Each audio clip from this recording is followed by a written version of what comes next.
How we doing? Billy Big Balls here, episode 12, and we're going on a little different topic tonight. So let me introduce you to Gwen Phelan. Gwen Phelan. How are you, Gwen? All good, yeah? Good, nice to meet you. Yeah, you too. Thanks for having me on. Yeah, it's a pleasure. Thank you. So, what's your story, Gwen? Well, my story is, first of all, my kids think you're a legend. Yeah? And yeah, they want your autograph. 100%. By the time I'm going home, right? Get a photo, no problem, yeah? My story is, I'm from Ballyfermot. I have 4 kids. I was born and bred in Ballyfermot. Right. But I suppose my story begins back I was born in 76, but my mum died when I was 3 years old, and that was in 1979, a long, long time ago. I was born in 74, so yeah. Yeah, well, we look good though. Yeah, 100%, yeah, no, definitely. You definitely do, anyway. Thank you. No Thanks problem, very much. 100%. But yeah, so my mum died, and there was 7 of us kids and my dad had to raise 7 of us by himself. And back in those days, it was tough. Yeah, I know. Because men back then aren't. Yeah, I don't know. You know, yeah, know the feelings and all that shit. Yeah, exactly. And he was a great dad. We loved him, of course, but you know, there wasn't an awful lot of hugs kind of in our house. Yeah. I grew up, I was very, very, very lonely, and I was very quiet, and I was very timid, believe it or not, as a child. And I grew up, and I made a lot of bad choices along the way. I was very lucky though, I didn't get into drugs or anything like that, because my dad had us terrified of drugs, right? You know, and thankfully so. Yeah, thank God, yeah. There's an awful lot of people in my class back in the 80s, they either overdosed, they died, you know, and that scared me, so I was scared enough not to go near them. Yeah, no, yeah. Yeah. Lucky enough, you know. Lucky enough. Yeah. But I did have an addiction, but I didn't think of an addiction at the time, and that was, I was trying to have connections with people, like as in relationships, because I had this kind of void in me, and I didn't understand that was because my mum died and I was lonely and I didn't connect it, and I just always felt lonely, and I always wanted somebody, you know, I wanted a partner. I wanted to feel a part feel of loved, something. basically. Feel loved. Yeah. That's it. I wanted to feel loved because I didn't. Yeah. If I'm being honest, you know. And I met a few men who took advantage of my vulnerability. That happens an awful lot. Yeah. And then that was in my teen years. I was a bit wild in my teen years. I started to kind of rebel, right, as we all do. But like that, I didn't get into drugs. I wasn't a party animal, anything like that. I got into relationships with people that took advantage and knew what they were doing. Yeah. So they'd kind of, you know, ask me for lens, wouldn't pay it back. You know, stupid things like that. Basically, parasites. Yeah. But you see, because I didn't feel loved and I didn't really know what love was, I took that for love. Yeah, okay. Do you know, any kind of affection that was given to me, I'd be like, oh my God, this is it. Yeah. Because I didn't know any different. Oh, I'm giving him money, he must love me. Yeah. Or he's staying with me. He's only staying with me because I'm giving him money. Yeah. Do you know, or stupid things like that. And that carried on. And then I got married. Eventually I got married.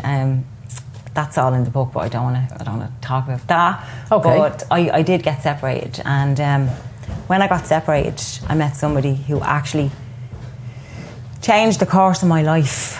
Changed it. Absolutely almost destroyed me, to the point where I wanted to die. I wanted to commit suicide. And it was a long, protracted period of time. There was an awful lot of domestic abuse. Okay. I didn't know, when I was in it, I didn't realise that that's what it was. Okay. It wasn't physical, wasn't it? It was everything. It didn't start off as physical. Right. Because as I try to explain to people, like, when you meet somebody for the first time, they're not going to show you who they are. Oh no. You know, they'll hold on to that for a few years or whatever. Yeah, of course. Yeah. And they present it like a mask. Like, you'd have this mask on as well. Or what I say is, they're like an actor and they're playing a role, and they reel you in. Yeah. And they tell you that they're everything that you want, basically. And I fell for it. And I fell for it because I really didn't know what love was. And but I didn't. I was still, part of me was still that little girl. Right, you know? Yeah. And that's what happened. And there was an awful lot of horrible things that happened. Don't know if will I tell you. Yeah. Well, it started off, he was the man of my dreams. you know, and I couldn't believe me. Look, oh my God, you know, he's me soulmate. And that's what he kept saying to me, soulmate. Like, I've never met anybody like you. And of course, I was like laughing it up. And I was being treated like a goddess, you know, and put on a pedestal. Yeah. And I was like, I can't believe this. Like, it's happened to me. Do you know, is this actually happening? Is this real? I was delighted with life. But slowly over time, I realised that I didn't really know this man as well as I thought I did. Okay. And I told him, listen, I don't want any more kids or anything. And he had told me like he couldn't have any more kids. He had one child, and he called him the miracle child because he wasn't supposed to get anybody pregnant because he had a childhood injury. Right, yeah. And I felt really bad for him, but I said either way, look, it's grand because I don't want to get pregnant. And then I fell pregnant and I was horrified. I was sick because I kind of, at that stage, I knew that there was something wrong here. I didn't know him properly, and I caught him out in a few lies already, and now I was pregnant, and he was like, it's a fluke. This is amazing. It's meant to be, but I didn't. Yeah, you didn't want to get pregnant. I didn't. And I told him, look, I don't want to have the baby because I had 3 previous kids from my previous marriage, and I had enough. And there was an awful lot of stuff going on around that time anyway, because I had a separation and it was pretty bad. And I had an awful lot of things going on at the one time. And my family at that stage, they stopped talking to me. That's all in the book. But I felt very isolated and very lonely. Yeah. And I told him, look, I don't want the baby. And he said, you tell me you want to get rid of it. And I was like, I don't want it. And he contacted some of my family members who he'd never met through Facebook and said that I was a murderer, that I wanted to get rid of our unborn baby, and I couldn't believe it. Yeah. No, I can't. It's your business, really, you know. Yeah. It's your body. If you don't want something, you know, for him to be forcing it on you and then getting onto your family members and telling them you're gonna kill your kid and all like that, man. Yeah, but that, I mean, I didn't know at the time. Now looking back at it, that was a power play. He was showing me who was boss, basically, because this is what they do. Yeah. If you don't do this, I will do this. Yeah. You know, he was just showing me who was boss. Anyway, we were fighting about it, and there was one night, and I kind of it came to a head, and he gave me a punch so hard into the face that I fell, and I had a miscarriage the next day. Jesus Christ. And I'll never forget it because at the time, earlier on we were talking about God. Yeah.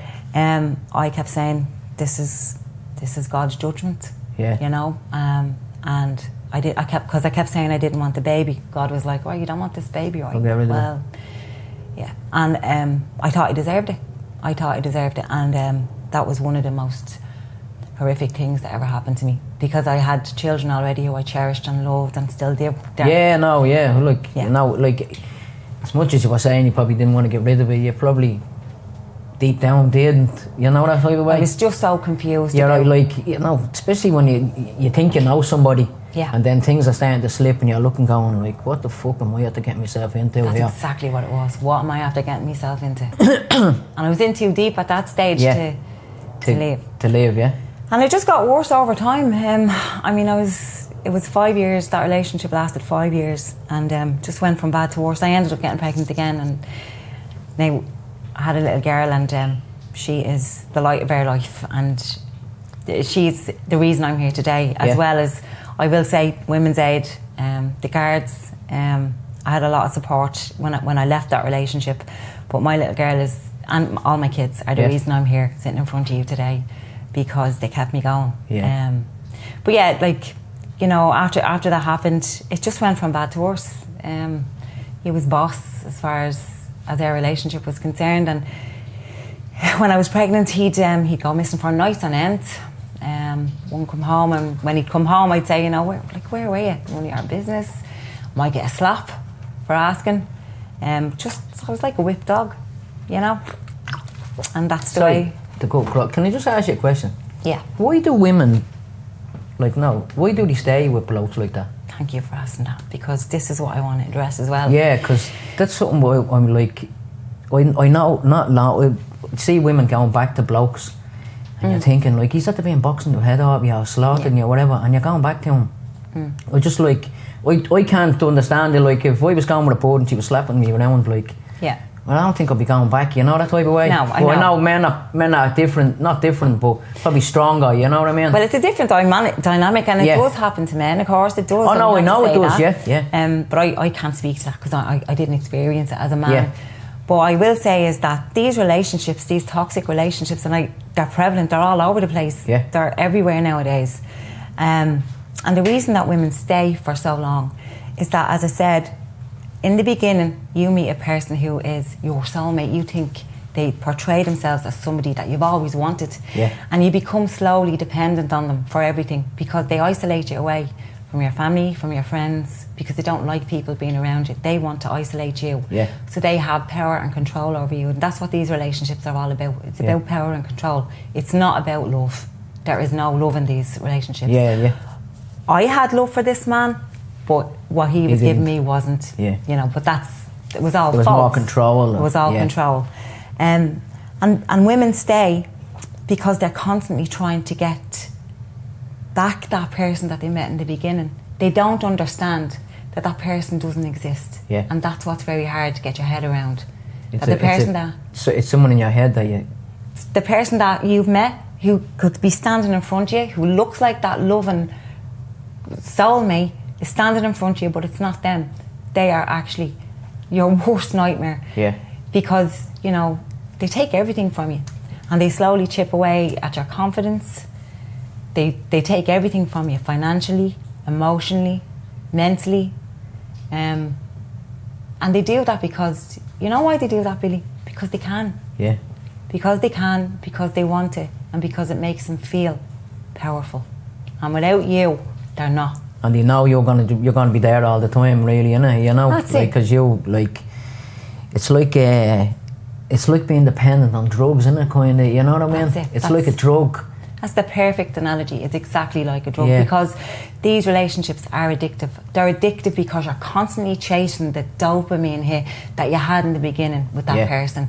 And slowly over time, as that dopamine is gone, it fades, you're constantly chasing it. Yeah. You can't understand why this person is being the way they are. You don't understand why they're slapping you, they're punching you, they're kicking you, they're robbing you, they're depleting you of every single bit of humanity that you have. But that's what it is. Yeah. You know, you may say it is an addiction because it is, and it won't stop until you break it. And how did you break it?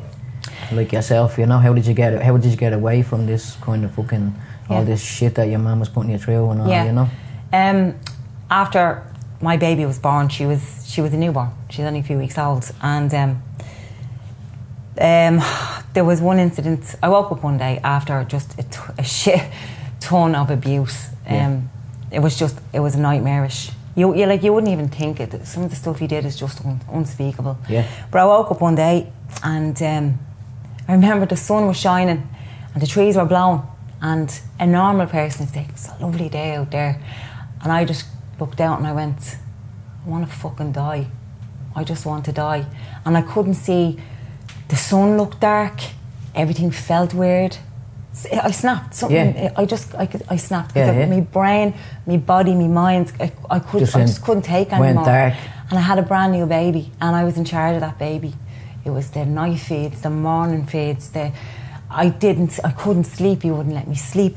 It was constant. You know, it was constant. It was torture. And he was gone. He was gone for days on end. And actually, I'll tell you this: when I did come home from hospital. She was sitting on my lap and he went off in the car, and I said, I just thought he was gone to the shop. And he didn't come home, and I had a C-section, so I was like this. You can't move. That's a major operation, you know. And he didn't come home, but he didn't come home for 4 days. And when he did come home, like he left me with no money. There was no heating. I was lucky that I had everything kind of close to me on the sofa and the baby on my lap, and that's where we stayed for the first 4 days of our life. I mean, imagine imagine coming into the world like that. For that fucking environment. Yeah. But sorry. Yeah. I just can't believe, not even blokes, human beings can do that to other humans. Like, if you're not love somebody or you don't want to be with them, just fucking leave them. why would you bleeding abuse somebody like that, you know, and then fuck off for days and then come back and you're after having a baby. Like, this is a bleeding miracle, you know what I mean? Yep. Like, I just can't understand. It's like blokes that fuck off on their kids. I can't understand blokes like that. I just fucking, you know, you're having a kid, like, that's your bloodline. Yeah. And you don't give a bollocks about it, like, that's what people like that fucking sick of me, you know? No, but I think you either have compassion and empathy in you or you don't. Yeah, you know, probably, and there's women who have kids. Oh no, who like I know. Their kids, you know. So yeah, no, I don't mean just men. Sorry, yeah. I mean people that fuck off on their kids. Yeah. Like, that's bleeding. That's the lowest of the low in my eyes. Yeah, but they do it because they can, really, and they stick around and they do abuse women, or women abuse men, whatever. Yeah. Because they can, and they don't want you, and they don't want their baby. They want what you have. Yeah. They want your money. They want your car. They want a punch bag. They want somebody, like, they want their own little whipping boy. Yeah. You know, that's why they stick around. That's what you're there for. You serve no purpose. You just shut up, be quiet, do what you're told, or you'll get a fucking box, or you know, this is what these relationships are. And would he be like a hard man around other blokes, or would it just be around, like, would he be, you know the way people say about, he's only a bully, he only hits women, and you see blokes, like, I know blokes that batter women and all, you know what I mean? And they won't look at you or that, you know what I mean? I think, no, it was all bravado. It was all bravado, yeah, because, like, he'd say to me, I'm after being down the shop there, I'm after punching the head off someone, whoever it was, for skipping the queue. That didn't happen. Yeah. Like, he lived in La La Land. Yeah. And I can tell you that now. I didn't know at the time, because I believed it. Yeah. Why wouldn't you believe it? Because I was afraid of him. My kids were terrified of him. So, of course, he's after knocking some bloke out in the shop. for skipping the queue. Yeah. Ridiculous now, you know. But no, he was full of bravado, and he was a bully, a pussy. Yeah, big time. Yeah. Anybody that hits a board is a pussy. Like, but that's, you know, it's like, there's no, like, oh, she pissed me off and this, that. Like, my board used to piss me off all the time. Yeah. I'd never, like, that'd be the last thing I want to do is hit a board. Like, not just, it's a plain scumbag thing to do, you know what I mean? Like, it really is, like, you know, like, don't get me wrong, you know, when I was growing up and all, we weren't fucking saints or anything like that, you know what I mean? But I never burst me board or anything like that, you know what I mean? And when you grow up, like, I'm sure it was the same way you lived. You were from Ringsend, aren't you? Yeah. So, and I was from Ballyfermot, and there was always one family on the road or in the flats that were always killing each other. Yeah. But we weren't that family, and I didn't come from that. I came from, like, my dad was a very hard-working, loving man. He didn't show it, he didn't give us hugs, but we knew. He raged us all, and then he kept you away from drugs. And, well, listen, you know what I mean? And I have to say, like, I had older siblings, and they helped rear the smaller ones as well. So we loved each other, and there was love there. And as I said, it happened back then. There was always one family on the road. There's killings going on in there, but that wasn't us. And so then when it did happen to me, I didn't understand that that's what was happening, because you don't. You don't understand. Know what's going on, till it's too late. And then when it's too late, you're kind of going, how the fuck am I going to leave here? How? Because he was constantly, like, monitoring me, phone calls. I wasn't allowed work. I remember I got a job and I had all my hours worked out. I wanted to get back into the workforce. I was so excited, and he went on a coke binge, because I didn't know. Actually, I'll tell you that now in a minute. I didn't know he was reliant on coke. His words, reliant on coke. Right. And that's why he kept robbing me. He went on a coke binge, and God screwing everything that walked, and I didn't know that at the time, but I do that now. I found out subsequently. I found out later. And he did that on a Sunday night, knowing that I was starting my job on the Monday. And on the Monday, when he did come home, he ripped up that house. He threw cups, plates, terrorised the kids, roared, screamed, and then he got a butter knife, and he was like, I'll fucking show you, and hacking at his hands with a butter knife. Like, that's horrific. But he knew that he didn't want to slit his wrists. Yeah, because you should do it that way. Of course. Yeah. But yeah. This was his way of saying, you're not working, you're going to stay here, you're going to be what I tell you to be, and that's fucking it. So that was the end of my job. Fucking hell. Yeah, it was horrific. Jesus Christ, like, it's like, I know people are probably going to be thinking, like, you know, you stayed for 5 years and all, you know, but you were trapped. Yeah, but it wasn't a constant thing, so this is another thing. So it didn't happen every day? So it wasn't a thing where I was locked in the basement. You know, it wasn't. Yeah, no, I know. There was part of it. Yeah. There was parts of it that were good, and that's what keeps women trapped and men trapped as well, because you're constantly, they keep you off kilter, so you never know where you stand with them. So one day, you know, you're walking on eggshells. You never know when you have them. You don't know when they're going to be in a good humour, loving humour. You never know. So you're just hoping that tomorrow is going to be the best day. Nice day. Tomorrow's going to be a nice day, and if it's not, and say for instance you say, that's I've had enough and going to the guards, they're back to the charming person you met in the beginning. I love you, I don't know what's wrong with me, I'll change, and that's what you're hoping, that they will change, but they don't. But if you hear that so many times, you're not thinking to yourself, like, fuck, he's not changing, man. You do, of course you do. Would the guard, would you get much help off the guard? Listen, there's so many times those guards, they knocked at the door and stopped me from going either harming myself or him harming me. There was one time when, again, the baby was brand new, and he'd come home on a coke bench, and he was erratic, and I asked him where he was, and he threw, I don't know what he threw at me. I had a C-section scar, so I was kind of doubled over, and so I couldn't run, and he was roaring at me, never, it's nothing to fucking do with you. So I said, oh my God, here we go. So I went in, got the baby out of our crib, and I knew he was coming behind me, and I was trying to run out of the house, and I couldn't run.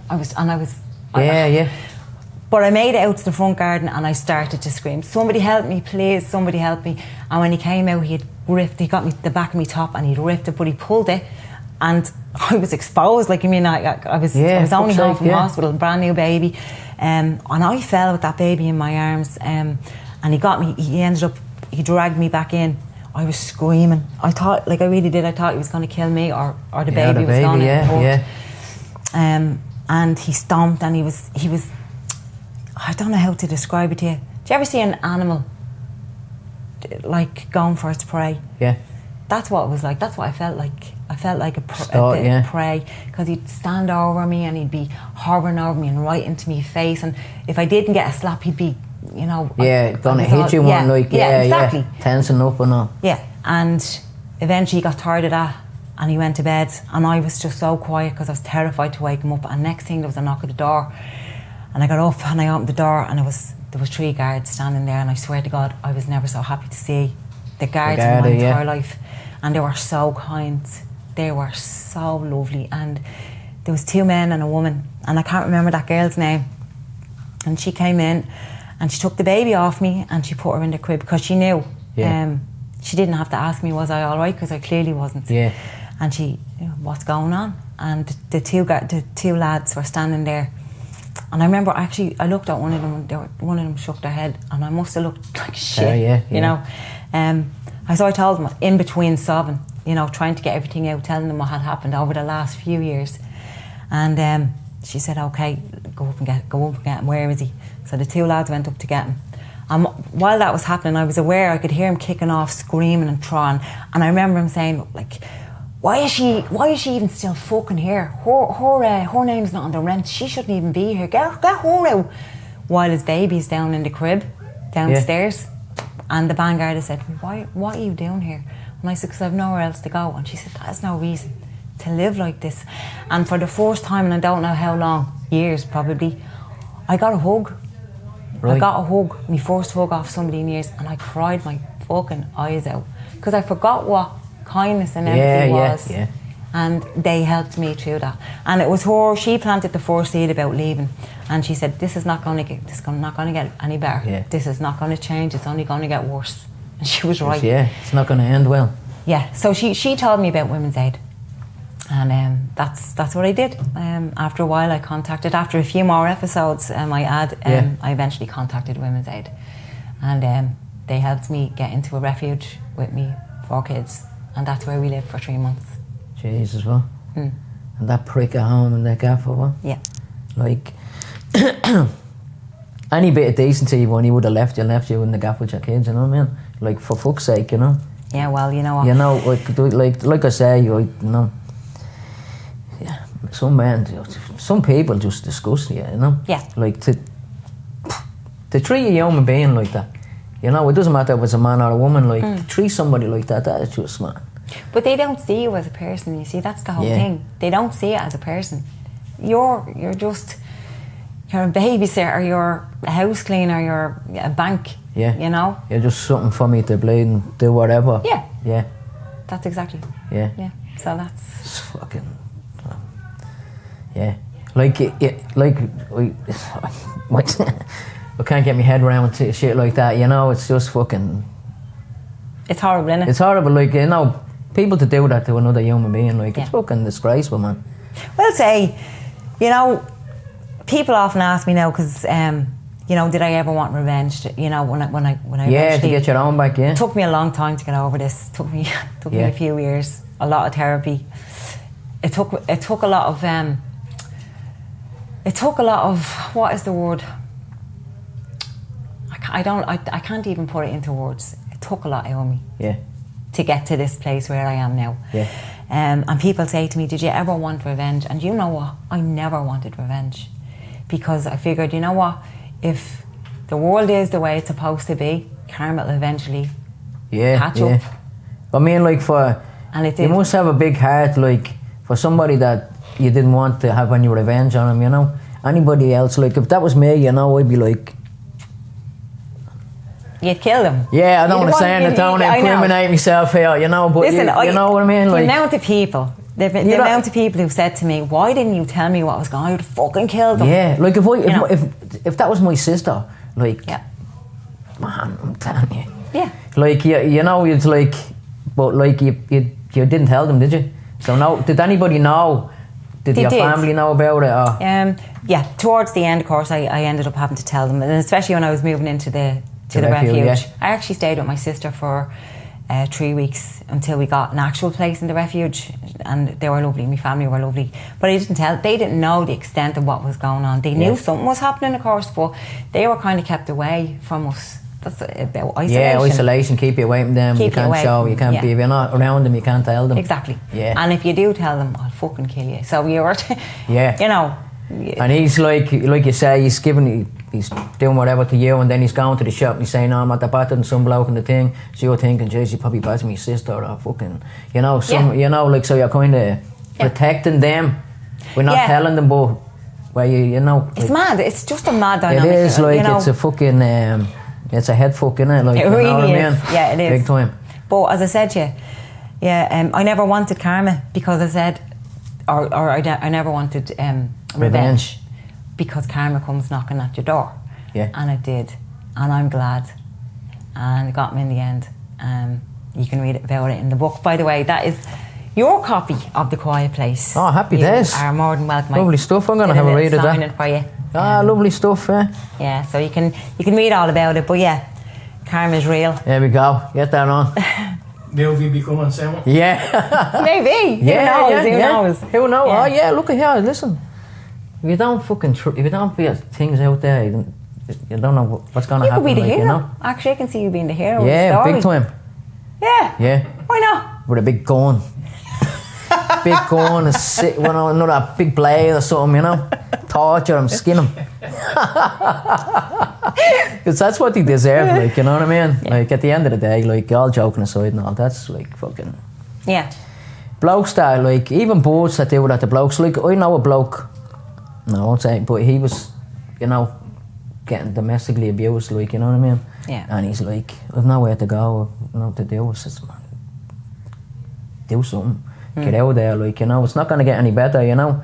This boy's like doing exactly what you were saying about your man, you know, like going out and being with whatever and taking some sniffing whatever, you know what I mean? Yeah. And he's like but blokes you know are calling me like a little pussy at home, you know what I mean? Yeah. But like that's what he's like, you know. Yeah. But now he's, I don't know, like, you know. But I think for a man, and for women, there's an awful lot of shame attached to it, 100%. and that's another reason why you don't leave and you don't speak out, because you feel so ashamed about how you've ended up like this. Yeah. You know, and I'm sure for a man, there's an awful lot of shame involved in that as well, because you know, men are supposed to be these big, strong, powerful people, but they're humans at the end. of the day. You know, like I say about your man, you know, like it's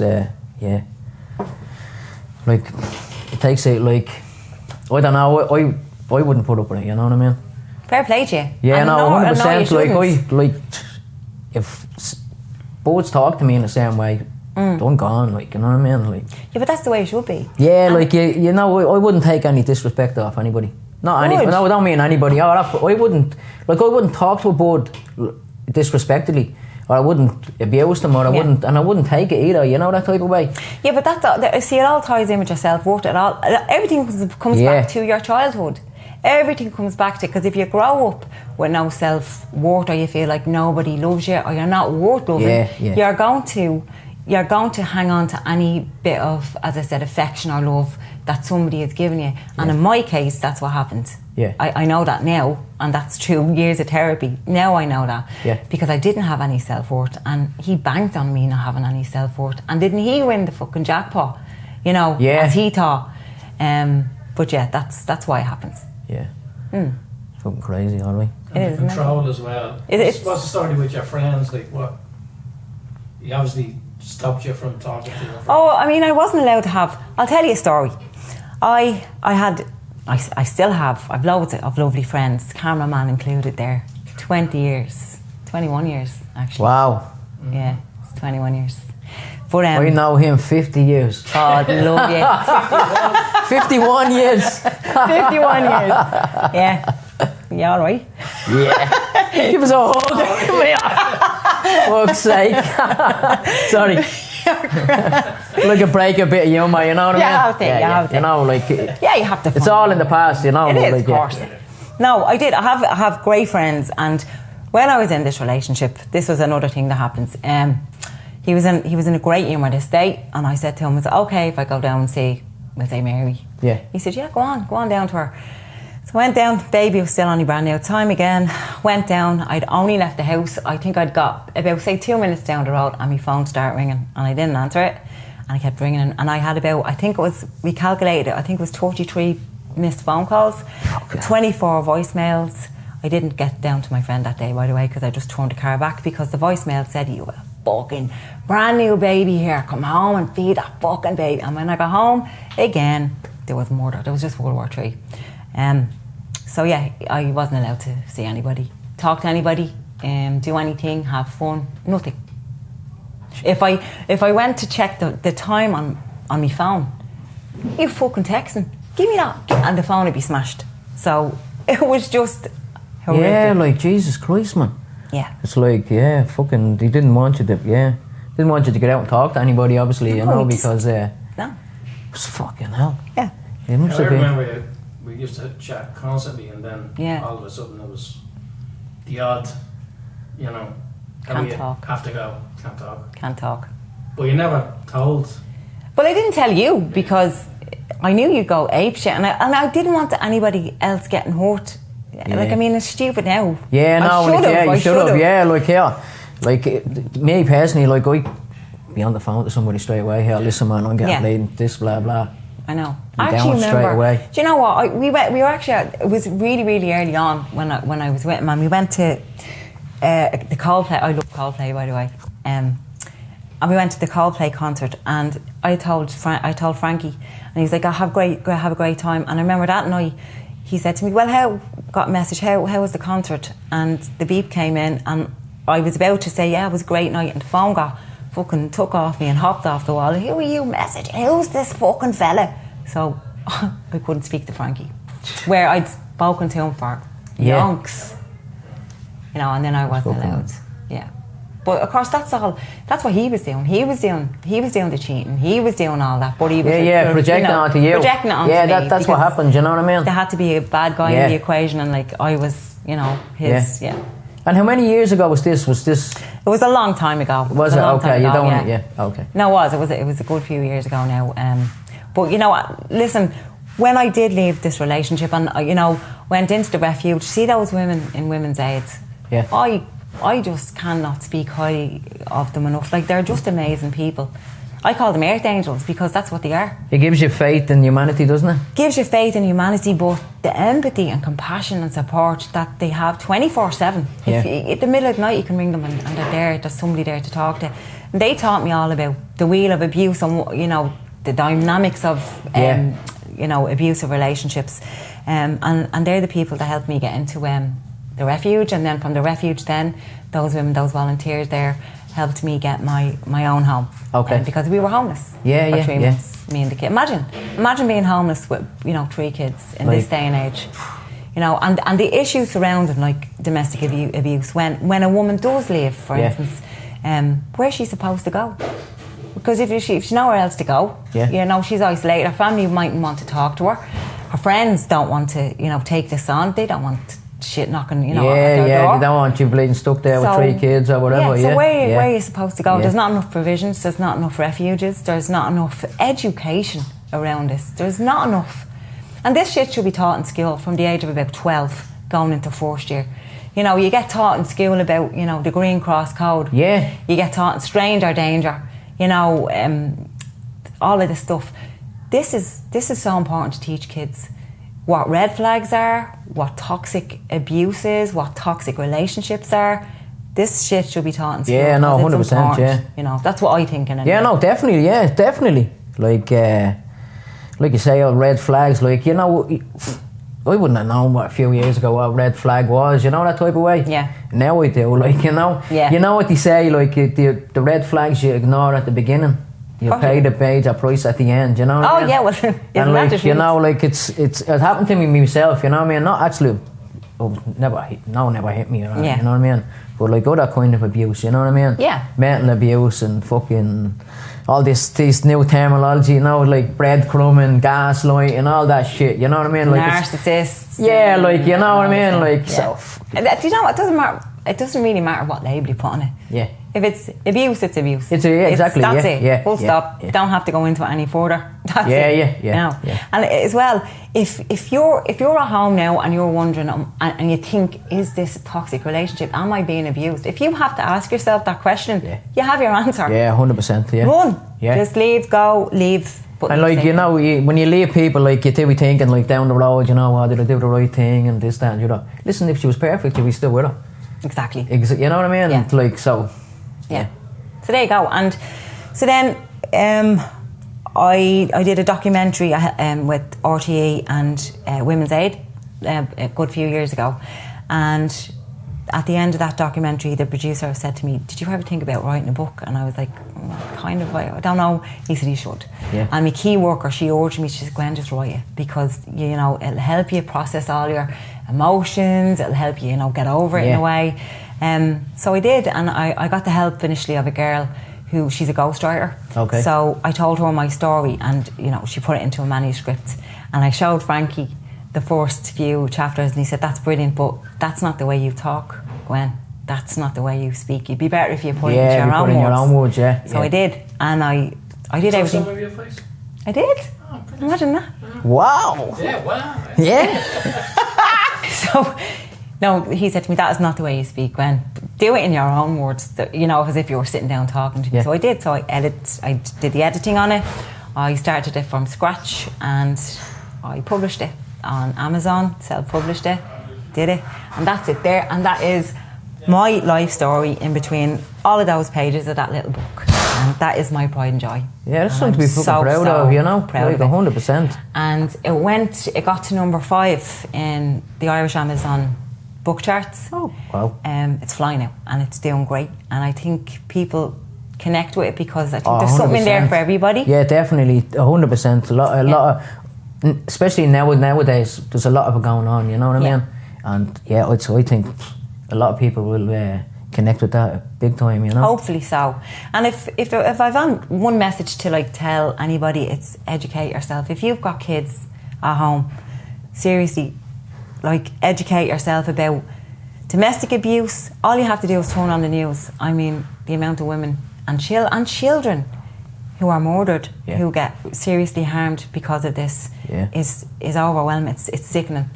So educate yourself, know what the red flags are, and don't put up with any disrespect from anybody.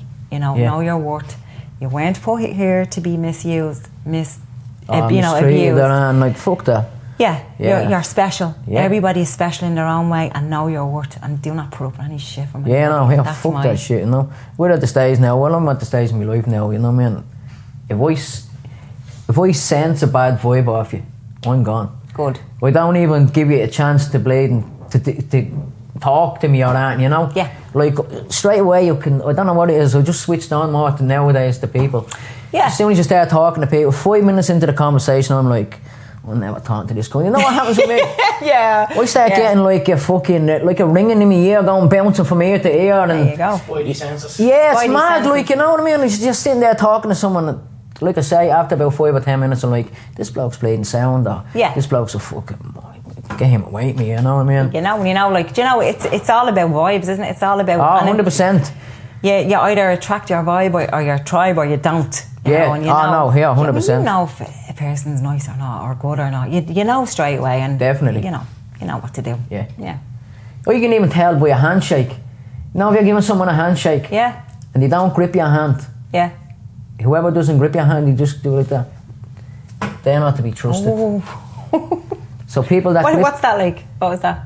Huh? What was my handshake? yeah, no, it should be a bit Is that more. no good? No, a bit more. There you go. Like that? Yeah. I have arthritis, for fuck's sake. No, but not women. No, but blokes. So Yeah, if but I'm blokes, shaking yeah. some bloke's hand, and he's kind of like straight away, I'm thinking, this bloke's not for real. Not, you know. Can't trust him. Yeah, I can't trust That's this like, bloke. you know, that Donald Trump handshake. Do you ever see that? That's viral.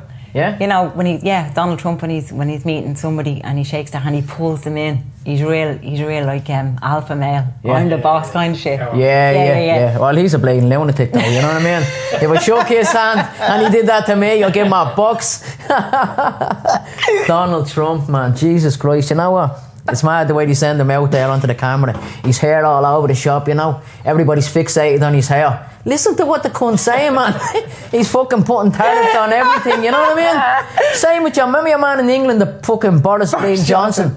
They send him out here, fuck his hair all over the place. That's right. And everybody, when he goes out, everyone's like, look at his hair, look at his He hair. looked like a Ginny Joe. Yeah. Didn't he? Yeah. But like, they're all looking at his hair, not listening to what the cunt's saying, you know? He's fucking up the whole bleeding country and everyone's like, look, his hair's all over the shop. Fuck his hair. Listen to his words. Well, Pete, that's how stupid people are, you know what I mean? I know. Like all this thing going on with all the foreigners in town and all, putting them all they run amok. There's something else going on over here that we're not switched on to, you know? That's the whole thing, you know? Yeah. Switch and play, you know? You know, people say, oh, you know, I was looking at the news, this happened in the news. Shut the fuck up, man. The news is a load of bollocks. Do you think people that run the world want you to know what's going on in the world? Exactly. They're doing that bollocks. They drip feed you shy. Yeah. And like the average Joe, like, you know what I mean, believes, the same in America, the average American believes what the government are saying. Fuck off. Do they? Yeah. Oh no. Oh, in America? Yeah, they're fucking... Do you know what? America must be the thickest race on the planet. Sorry, man. I can't just say it, like, you know what I mean? But think about it. Like, that place a bunch of dope. Donald Trump's that bleeding president. Yeah. Like, They're great donuts. Though. actually, though, they're probably looking at us in Ireland thinking, look at them fucking idiots, you know what I mean? A man playing. Who was that Taoiseach? Micheál Martin, is it? There's three of them in there. They all take turns. 3 fucking Mongos, man. 3 stooges. Yeah. Like, the countries are playing. It's a joke, innit? Everything about it, like, it's just... You have to find the good things. You know, you have I know, to here, find the listen, good there things. is loads of good things, like, you know, yeah, there is, but I just... Name a few, go There's on. loads of fucking bad things. What can I say? What's a good thing in Ireland? What's a good thing in Ireland? This podcast. This podcast. Having you here tonight, there's a good thing, you know? Man, we're dead. Shamrocks. Shamrocks. They have a shamrock Guinness. can. Guinness, yeah. Leprechauns. We all have a bit of a leprechaun in us, don't we? Well, we do anyway. Yeah. Well, yeah. So Like that's... compared to everything's in. Ballier, where I lived in Ballier, it was in the 80s. It was full of drugs. It was a bit of a mad place. Yeah, we used to be out there scoring all the time. Did you? Yeah. What do you think? It was a mad place, yeah. It was the first thing that was like when you go out and you see one on horses and I was like, what the fuck's going on out here? Because in Ringsend you don't see horses or nothing, you know.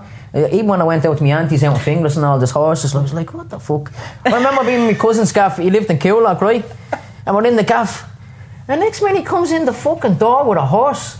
Where are you going? I'm putting them out. I was going to say culture there. I'm putting them out in the back garden, you know what I mean? I remember they used to have the Jack Russels, used to cut their tails off. He's out in the yard chopping the tails off the Jack Russels and all. I was like, where the fuck are my horses going around and all, you know? Why did he cut the tails off? They used to cut the Jack Russell's tail. Is that real? I never. Yeah, that's real, yeah. That's weird. If you remember Jack Russell's from years ago, they never had a tail. Now it's not. Now it's illegal to cut their tails off. Seriously. I thought that was English bulls.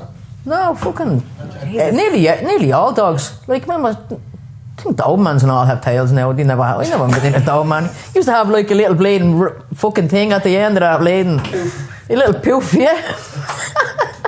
But nowadays you see dogs, they have tails and all. I remember years ago dogs didn't have tails. No? Maybe I was playing in La La Land. Probably all them drugs I was taking. No, but things and all. What? You went Paddy Fair, but that's yeah, it was just a failure thing. That was in Coolock. Yeah. Jesus. But like, yeah. Dogs didn't have tails years ago. No, I don't mean all dogs. Like, yeah. Is this am I talking shit here? Do you not remember Jack Russell used to have their tails? If anybody remembers Jack Russell's getting their tails cut off, send it in to billyBigballs@gmail.com. But yeah, no, 100%. They used to cut the dogs' tails off. All right. No? No. Sorry. Okay. But no, it was in But in Balliol, yeah. So growing up in Balliol. Let's get back to Balliol. There was loads of dogs walking around with no tails. Yeah. No, it was a deadly little place. It was mad. There was places where like you weren't allowed going your own way because it was just mental. It was loads of robbed cars at the time and still like that, isn't it? I think it's after calming down. Bollocks. I seen a video there about playing. Fair enough. Yeah, I seen a video. It was about 2 years ago. They played in the Umplas in Cherry Orchard, I think it was. All right. Flying around the car and they're ramming the garden and all. Oh yeah, I did see that. Yeah, okay. So there's parallels though between Ringsend and Balliol back then. It was nearly like the same place. Was it? Except for the horses. Yeah. Except for the horses. And like back then, your neighbours were dead. You know, you could always count on your neighbours. Yeah. And the old thing, like I remember that if you were leaving the house, you could leave the door on the latch. Nobody go near it. Not like that now. Anywhere, I'm sure. But I'm sure it was like that. It's like that in the flats. Is it? We leave the door open all day. Everyone be down steaming me gaff now. Yup. Yeah, but we leave the door open all the time. Yeah. Now we do because we're in the flats. There's anybody that comes in is stranger danger. You know what I mean? Stranger danger. Like all the kids and all be like, "Who are you? We don't know you." You know what I mean? So straight away you hear that and you're out. You know? Yeah. Like my uncle came, or my cousin was coming out to paint the gaff one time, and he was knocking on the window, but there's no one in. You know? Some man went out of the flats rang me. There's some bloke looking in your window. I said, ask him what he wants. Shouted over while she's on the phone. Yeah, what are you looking for? And then he turned out to be my cousin, you know. That's deadly. But yeah, that's the way it is. Like, I remember blokes coming down and whatever, fucking, to be looking for you know, your mates or whatever. And he say, oh, thing living there. No, he doesn't live in here. They wouldn't tell anybody, and they'd be like, he does live in here, I hang around with him. No, he doesn't live here. Like, they wouldn't tell anybody there. Just in case there was somebody coming down to get you or something. Yeah. See no evil, speak no evil. Like, that's why there's a great community in Ringsend and Orstown. Yeah. Especially with the lockdown. Remember the lockdown and all the playing karaoke in the flats and all this? I do remember seeing videos of the kids dancing in the flats and keeping the spirits We had like up. a comedian, you know, and your man's there and he's slagging everybody and all. He was the loudest in the flat, and I was sitting there and he goes, look at him. He said, if I was at a music festival and I was looking for drugs and I seen you, I'd say, yeah, he can get them, you know. The cheeky bastards, man. How dare he? Why did he say that, Billy? Why? No. I just have that drug addict look. Were you talking about like dogs with no tails to them by any chance? Yeah. Now listen, get a picture from fucking 40 years ago or 30 years ago with a Jack Russell in, and I bet you he hasn't got a tail. Right, we'll have to check that out. Google it. later. A law only came in a couple of years ago or something that you have to leave their tails on. Not all dogs now. I'm not meaning all dogs. I'm sorry, but when was the last time you seen? Sorry, a Doberman. You know a Doberman? Yeah. They have a tail now. Do you remember a Doberman years ago? They never had a tail because they used to chop their tails off. But why? I don't know. It was make them look madder. Yeah. Is that what it was? Yeah. Maybe, yeah. Okay. But they used to cut the pit bull's ears and all. No. Yeah. No. Really? No. Ah, yeah. Fuck's sake. They used to cut their ears. Why? And so they'd look spiky and they'd look fucking more vicious looking. That's a bit horrific. You never seen that, no? No. Yeah, that only came in there a few years ago as well, that you can't do that. Yeah, I knew that, and the Dobermans. The Dobermans, yeah. Why did Jack Well, I mean, like, what's the difference? Is the Doberman is still getting his tail chopped off? But why did Jack Russell and Had a tail? Yeah. Right. Yeah. So maybe it's the owners who just... Maybe, yeah. Maybe it's just my cousin. He's just a crazy cunt. I mean, he brought a horse through the house, so, like, cutting the dog's tail off, like, it's probably just, you know. I think we've got to the bottom of it. Yeah. Yeah. Remember years ago, I used to cut them. Remember, you used to get pig's tails? Yeah. So probably a thing out in Coolock, cut the tail off, put it in the pot. Yup. That is minging, really. What? Say that again. No, I said it was like, remember you used to get pig's tails? No. What? No. Oh, leave her out, will you? You never Seriously? got pig's tails? No. You grew up in a gaff with 8 people and you never had pig's tails? No. And we always had dogs with tails, Billy. Like, what the fuck? We used to get pig's tails, like, you know, my uncle was a butcher. And he used to bring home pig's feet Oh. Yeah. and pig's tails. He just throw them in the pot and boiled them. No, and we eat never them. had any of that. No. Ah, you never lived, man. No. You know, bacon ribs? Yeah. Yeah, it'd be like that. Did It'd it be like taste like bacon ribs, yeah. Really? Would you eat now, like? Yeah, we got it, would you? Would you? Yeah. Oh, I haven't, like, God. what was your... Someone was telling me, trotters, pig's trotters or something. Trotters and hook, that feet. The feet, yeah. God. Oxtail and all. What was the stomach one? What was that one? Sheep's Oh, tripe. tripe. Yeah. My uncle used to be mad into What that. it was. Oh, man. Do you not remember tripe? I It was do. like sloppy fucking... It was like the stomach of a sheep, yeah. It was like horrible shit, man. It was. Yeah, they used to put vinegar. My uncle, you know, they used to eat it. They used to put vinegar on it. They'd be coming in from the pub and all eating that, you know. Jesus, but they not just get a burger and chips, like. You got the money for the burger and chips. You joking me? Fuck's sake! I don't even think there was a chipper. Oh, there was for Airies. Probably the only chipper around. No, Scotchies, yeah. But yeah, no, they used to just... You see, my uncle was a butcher, so he used to bring all the meat home, you know? That's why. Yeah. So that's how we used to eat fucking everything, man. Yeah, no. We never had Rabbits anything and all. like that. Which? Rabbits. Yeah, we were given... That was rank as well. That's disgusting. We used to get rabbit's ears. I was supposed to be lucky. How was it lucky? His fucking ear got chopped off. Like, how could that be lucky? You know what I mean? Yeah. Yeah, so that's the crack. So what's the future? I don't know at the minute. Well, I am going ahead and write my second book. So, but I had a bit of an issue with my eyes. I had surgery on my eyes that didn't go to plan, so I have to wait and they're fixed to start my second book and then hopefully a third book. I did Can you not see?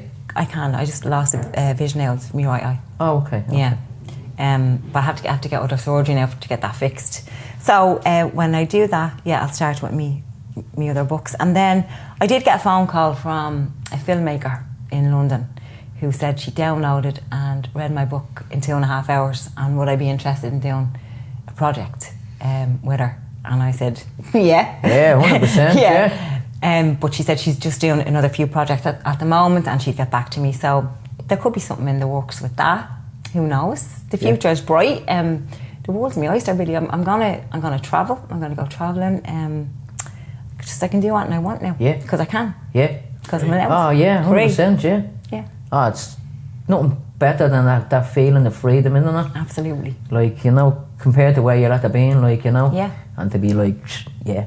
Absolutely. Fuck everybody. This Fuck is my time now. Yeah. Yeah. It is, and I'll tell you what else I want to do. I was in contact with a few TDs and politicians because I do want to highlight the awareness of domestic abuse, what it is. It's not only physical abuse.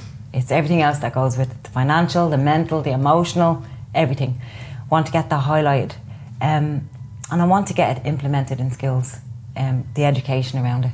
Yeah. And another thing I want to highlight as well is that if the person who has absolutely tortured you, abused you and whatever, that they move to a different county, and you're still in fear, even if you have a safety order, if you're in fear, you're not allowed to ask where they are. Like, that's breaching their data protection.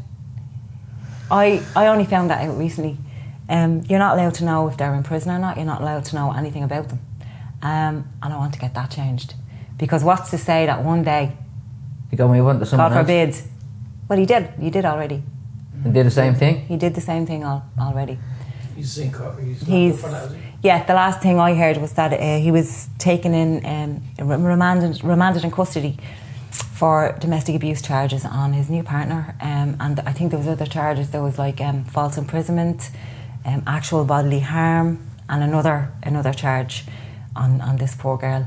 I mean, like, listen, my heart goes out to her because I was her once, and she thinks, I can't say what she thinks. I can only imagine that she thinks that he's going to change, and I'm telling you now, he's not going to. But yeah, there's loads of things that the law needs to be changed around domestic violence and stuff like that. So hopefully, lads, that's what I will achieve in the next few years. Hopefully. I hope you get the message out there. Listen, man, don't put your hands on your board or your fella, or Billy will come down and chop them off. Yeah, that's it. That's really shit now. Like, well, at least you're out on, you have the platform now. I have a platform. Tell people about it. You get a book, podcasts. You know what I mean? You're thinking of going to TDs. Yeah. Like, yeah, so I've keep that up. Yeah, and like, I mean, I was told as well to do, this is a bit, I don't know if you were the same, when you started this podcast, were you a little bit scarlet? Like, were you like, oh God, were you? Remember the first episode? I must have said, you know what I mean, about 1 million times. Did you? I didn't know what to do, and then we just started. You just relaxed into it. Like, you put the shades on and, like, you know what I mean? Yeah, that's a great idea. Yeah, like that, like it melts. One or two people we had on, and they were like, before they came on, they would look at the wall, you know? Yeah. And I said, hey, listen, put the shades on, just look at me, don't look at the camera. Bang. And bang, you know, so now the shades is a thing, you know? So if you want to come on, you have to put your shades on, like, you know? Just as well, isn't it? Just as well. Yeah. But I thought Frankie was at the point you were to that, no? No, she knew. I'm she watches the podcast. I watched the podcast and I'm ahead of my time, in fairness. Yeah, no, big time, yeah. Look, I mean, you have a book out now and you're going to I have a book and I have, look. Before you know it, you'll be making a movie. Well, let's hope so. She knows a filmmaker. I do know a filmmaker, standing right there. I do as well. See that guy there? Yeah. Billy Big Balls wouldn't be what it is without him. There you go. So, look, we have the team already. Ah, big time, yeah. I mean, yeah. Let's do it. We were thinking of making a sitcom, weren't we? Why not? I have loads of characters. Loads no of way. Oh, man. Every day I see people and I'm like, why put him in a show? Yeah, from back in the day and all that. Man, I'm telling you. See Rings End? Yeah.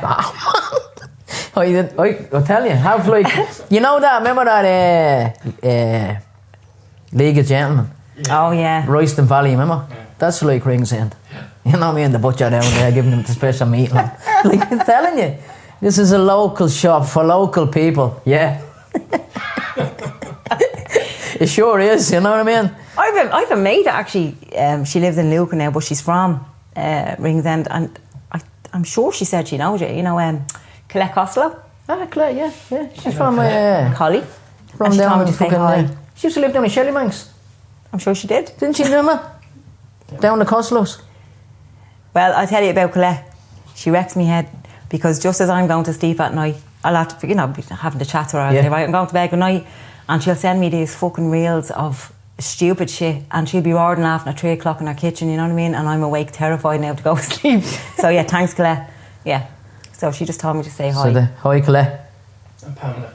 I haven't seen her in a long time actually, you know. She's doing great. Yeah? Yeah. That's brilliant news. She's a whopper. She's a whopper girl. She really is. She's a great friend. Yeah. You love to see people doing, you know? Isn't it? Yeah. Because this shit life, isn't me?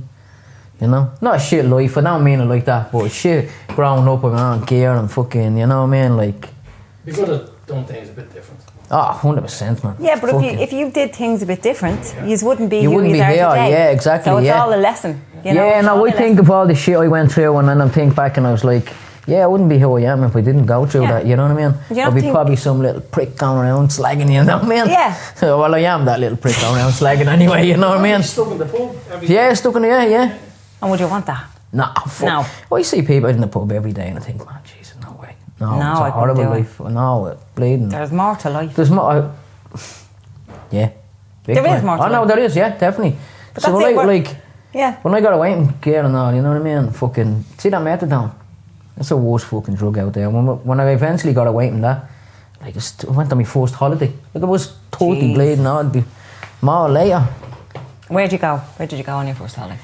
No, actually, I was still on the foot when I went away, sorry. All right. Yeah. I went to Greece. Oh, lovely. Yeah, I was, yeah. And really nice. Can I ask you, because I never took drugs. You want to interview me? No. But I was just saying, when you came off drugs and you were on fire or whatever, what was your head like doing different things sober? Do you get me? Yeah. What was that like for you? Was it like when I got off the fight? Yeah, when you got off everything and you were clean and you were just living your life, did you? Oh yeah, it's fucking deadly. Yeah. Yeah, much like you're not stuck to that fucking shit anymore. You know, you don't have to bleed because you couldn't go anywhere. You couldn't do anything. If you're going on holidays, you have to bleed and tell them you fucking have this. Get a letter off your doctor. Get this. God. You know, it's just loads of shit. You have to go up and fucking give a urine and some bloke stand there looking at you having a piss fucking... Like, it's just degrading, you know? When I got off it and I was like, you can go anywhere and do anything, do whatever you want, you know? It's a bit of an adjustment as well. It is a bit of an adjustment, yeah, because you have to be reliant on this for so long, you know what I mean? But, just... But did you feel things different? Yeah. Felt everything. Felt everything. All and what was that like? All the emotions came back like... That's it though. Like, what was that like for you? Yeah, it was a bit of a head trip, you know what I mean? Yeah. Like at first, scary. To get your head around it, like, you know. But then after the fucking... Jeez, it probably took about a year or probably more, you know what I mean? Really? Was that long? To start to understand what's going on, like, you know what I mean? You think you're this and you think you're that. But it's, it took probably about a year. Fair play, Jay. Yeah, no, it was probably, 20 odd years ago. Yeah. When I gave up the fight, you know? That was the best decision I ever made. What made you? What made you say, look, do you know what, that's enough? You know what, like, no, we didn't really talk much about method. Like, we were on, like, brown fight, right? And it was like, you had to drink, like, 100 mils, say, in the morning, right? This is disgusting, like. The stuff was fucking horrible, right? And it made you heave. You'd be getting sick in your mouth, you'd be trying it, because if you get sick, it's gone. Do you know what I mean? Yeah. Like, you'd have to wake up in the morning and fucking drink that on an empty stomach because you wouldn't be able to fucking eat it because you'd be fucking... You wouldn't be in the humour. As soon as you take that, an hour or two later, then you start fucking getting... Like, you want something to eat then, you know? Yeah. But, like, you'd have to get up in the morning. A fella in my job was saying to me, he says, like, you wake up in the morning, Billy, you have to drink that, then have something to eat, you know what I mean? He said, I just wake up in the morning, have my breakfast, don't have to worry about... Because he was on it as well, at the being on it, you know? Yeah. And he was just things he was saying to me all during the time when I was working with him. And I was like, I need to get off this. And then we got so determined that I was like, listen, Billy, you know, we have a good look at yourself in the mirror, man. Listen, this is going to be you for the rest of your life unless you stop this now, you know? Yeah. And I just started cutting myself down. Like, it was a nightmare. You did it by yourself? Oh yeah, I didn't go in anywhere. And like, rehab and all that didn't work for me. All them NA meetings, like, they work for everybody else. They just didn't work for me. I'm not into all that. Probably hugging you and all this shit, you know what I mean? I'm not, like... You're not hugging no, it's not, it's just... Not weird to me, but, like... Blokes hugging each other and all, you know? It's not me, you know? And the same with the rehab, it's just... It wasn't me, it wasn't for me. I was in there with people and they were... You're getting off stuff, you know what I mean? And your bleeding head is all over the place, all your emotions and things are coming back and everybody's in the bleeding same kind of place. So I just was arguing with people all the time and I just couldn't wait to get over it, you know? Yeah. But I just started taking myself down off it. Now the rehab was like way before I got off it and all, you know? Like I ended up fucking back on the gear and all after I got out of rehab. Then I got on the methadone program. The worst mistake in my life, you know. But I was working with this bloke and he was just every day he was just telling me different things, and he was like, oh, we're going here and we're doing this, and I was like, Jesus, you're not afraid of it, not having to tell the customs you're going away, having to get a letter off your doctor, having to go up to the chemist, drinking it in front of people, like, and even the people in the chemist used to say, and they were real nice people, you know, you want to get off this stuff and all, you don't want to be coming up here the rest of your life and all, you know. And then I just got to the stage where I was like, yeah, I'm getting off this.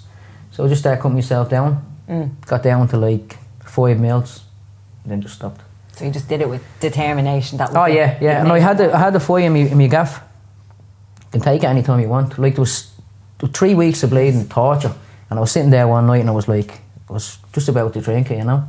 And I was something inside me just said, put that back, you know, man. Just keep going. Mad. And then a week later I was finished and it was over. And like, did the world open up for you then when you stopped all that shit? Like, did you have start doing different things and like, you know what I mean? Opportunities, you know what I mean? Isn't it mad? Yeah, 100%. Like you would change your mindset even as well. You know, like if you're going around doom and gloom and all this happens to me all the time, blah blah blah. This is going to happen to you all the time. Yeah. Like if you're going around like, I love myself, man. Fucking something wonderful's going to happen for me today, and it does. And then it's only when you go back later at night, you're sitting at home and you're thinking, "Jeez, that was one wonderful thing happened, 2 wonderful things." Exactly. Like, and they might seem like small things to other people, but they're wonderful to me. You know what I mean? Different for you. Yeah, like now, like I'm happy all the time, and anybody I meet, it seems to be happy people. Yeah, that's what you want. You know, on drugs.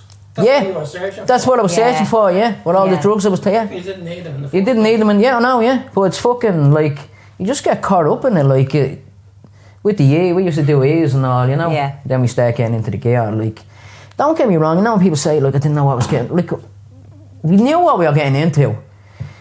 Like, you know what I mean? You had stories about people that were from Links End that were on gear and this and that, like, but you just didn't think it was going to happen to you. Yeah. It's ignorance. Ignorant to it, you know what I mean? That's not going to, I won't get strung out on that, I won't get this, and then before you know it, drug addict. What did that feel like to you, like, when you started taking drugs and then you realised, fuck me, I am reliant on drugs? How did that make you feel? Were you disgusted with yourself, or did you... You never really gave much thought, to be honest. Did you not? No. It was just the way it was. It's just it is what it is, Yeah, you were on drugs and you know what I mean? I never really, like, you'd be going around and you'd be thinking that you're normal, you know? And you see people and all, they'd be like, "Jeez, you're looking bits," and all, you'd be like, "What? Really? You sap you and all, I don't look in bits." And you go home and have a look in the mirror and you're in bits. Wondering where the old bill. Wondering you're walking down the street. See now with the guy that even now, when I see the guy that they get paranoid to bits, I don't even be doing that. Jesus. Like, it's just in me, you know what I mean? We see, because we were getting pulled. I couldn't walk out on my flats, you were getting pulled all the time. Oh wow. You couldn't walk down the street, you're getting put I went to a solicitor one time. This copper, every time he bleeding see me, he pulled me, you know, like 16 times or something in the bleeding, a space of a half an hour, you know. Stop that. So now when I see the guy, as soon as I see it, and they don't even be looking at me, and I'll be like, shit, there's the guy there. And then I'll be thinking, I'm not even doing that. Fuck's sake, even in war, you know, when you're walking and driving and they drive up beside you and you think, oh, here's a pull, like, for what? They want your autograph. Yeah, you do now, yeah. That's what it is. That's what they be doing now. But I worked for this sandwich place, Juniors, right? Best sandwich around, 100%, right? But it was in the lockdown, right? And I was coming into Stella, and there was had to be in a crash. But there was this cop that was behind the car, you know, and he jumped out in front of the van. And I was thinking, what the fuck, is nothing even to do with me, this accident, you know? And he knocked on the window and I said to him, "It's all right," and he said, "His Juniors opened." Fucking, that's how good the sandwich was. I was going through a checkpoint and the copper said the same thing, you know, when I got up to the checkpoint, he goes, "Oh, you don't stop, you have the best sandwiches around." You know, could have had fucking loads of whatever in the car, you know what I mean? But nowadays, it's like I say, when I see the guy, I'm like, just paranoid. Yeah, but that's because you're past. Yeah, that's it. Yeah, you just have to change that in your head now. I know, but here I know that I have that head because I was doing deliveries in the lockdown. You know, I went to this guy from Waterloo Road, big fucking huge house, and I was at the scene somebody like walking down the stairs. You know, so I started looking downstairs like to see where this bloke comes out in his jocks. "What are you doing?" And I said, "I'm delivering." He goes, "Fuck's sake, I thought you were trying to rob the house." It's like, man, do I look that fucking bad, you know? But, it's just the head I have, you know? Well, I think it's a very handsome one. Oh, thanks very much. You're very welcome. You can come back on the show. Thanks. 100%. Keep them compliments coming.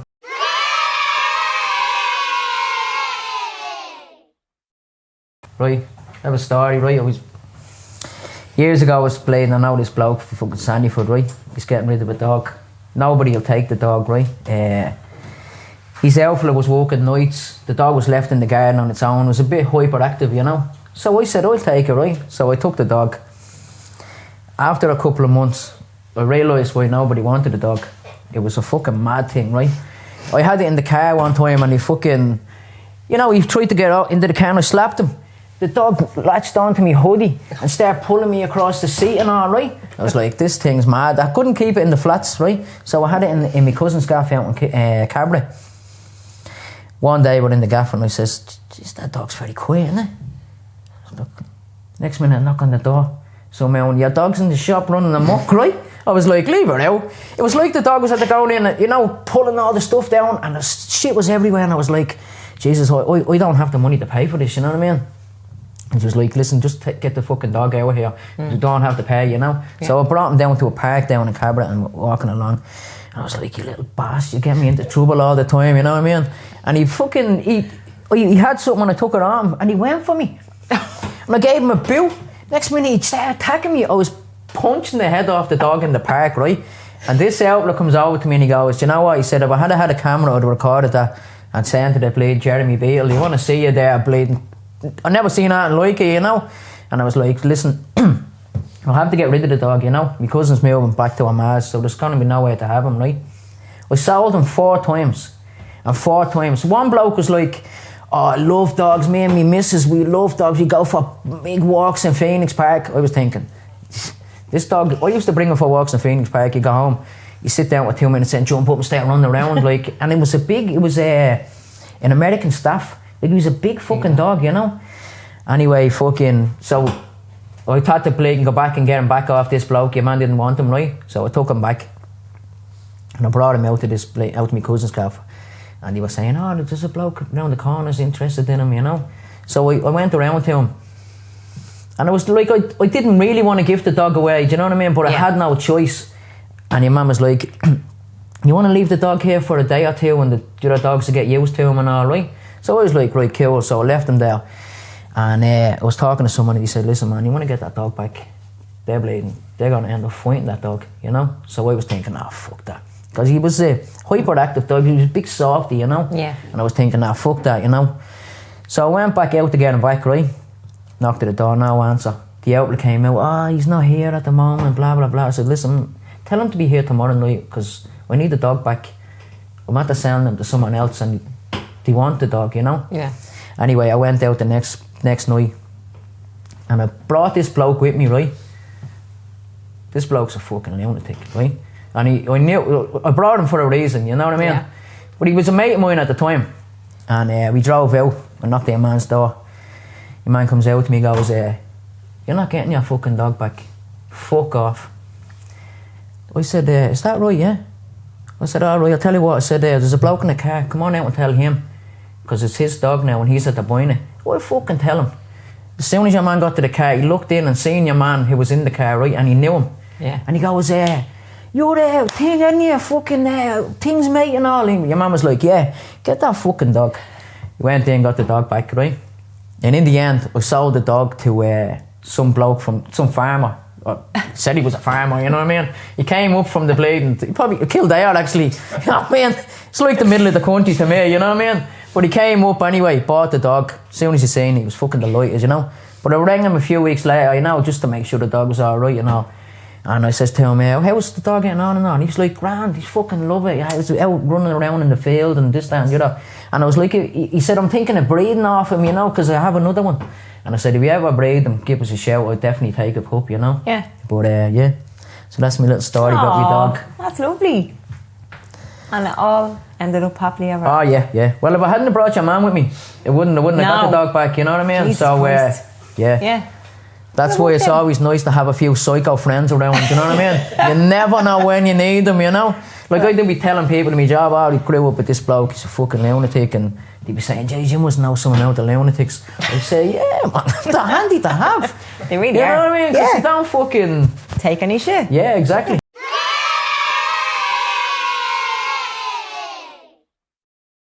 That's a wrap. That's a wrap. Thanks very much, Gwen. Thank you. Give me a hug. We don't do... Oh. No problem. Thanks very much, Gwen. Thank you. Pleasure. Thanks. It was great. It was educational for me, you know what I mean? Thanks a million. 100%, like, you know? Likewise. I didn't think there was cunts like that still left in the world, you know? I didn't think there was dogs going around with no tails, but there you go. There you go. Something new every Google day. that now, you know what I mean? Right, that's episode 12 wrapped up. Billy loves you.